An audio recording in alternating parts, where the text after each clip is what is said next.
Sénateur Moreau, d'abord, bon courage dans vos nouvelles fonctions. Je constate l'importance des grands projets pour le gouvernement, mais il y a tout un pan de l'économie du Québec constitué de PME qui souffrent à cause des nouveaux seuils plus bas d'embauche de travailleurs étrangers temporaires que le fédéral impose. J'ai parlé à 2 entreprises très inquiètes dans le bas du fleuve.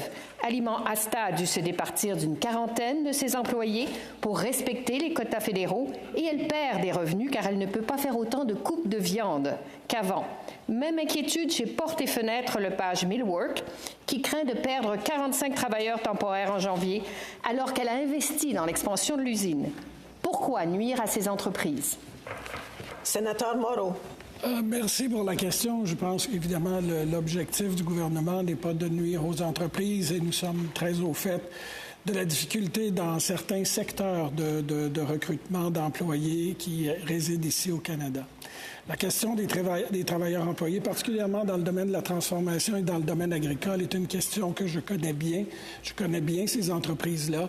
Et ce que le gouvernement tente de faire par le programme, c'est d'essayer de resserrer pour s'assurer qu'un maximum d'emplois est donné aux travailleurs canadiens et par la suite que ces entreprises puissent véritablement avoir recours aux travailleurs étrangers. Dans certains cas, les programmes peuvent poser des difficultés. Le gouvernement en est conscient et je pense que nous allons travailler afin d'améliorer le programme. Et l'intention du gouvernement est certainement de soutenir ces entreprises très importantes pour l'économie du Canada. Sénatrice Miville-Deschênes. Merci pour votre réponse. Il reste que dans le bas du fleuve particulièrement, il y a très peu de main-d'œuvre jeune. Il y a une main-d'œuvre beaucoup plus âgée. En fait, la population est vieillissante. Donc, c'est pas une solution que de dire il y a des jeunes qui veulent travailler dans ces cas-là, ce qu'on dit un peu ailleurs. Donc, que dites-vous de cette situation au plan humain? Parce que ce sont des familles et des enfants qui vivent dans l'angoisse de quitter le Canada.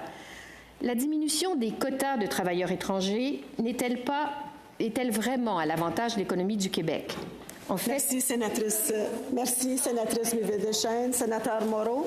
L'aspect humain, Madame la sénatrice, doit être vu non seulement pour ceux qui craignent de devoir quitter le Canada, mais aussi pour les entrepreneurs qui ont bâti, à force de leur effort, des entreprises que ces employés permettent de soutenir. Il est évident que le gouvernement assure une révision régulière des programmes et dans ces cas-là, pour les situations particulières, particulièrement pour la démographie ou pour les situations économiques qui touchent des régions, je pense que le gouvernement est engagé dans une révision des programmes et certainement que les exemples que vous soulevez permettront d'être plus alertes dans... Merci, sénateur Moreau.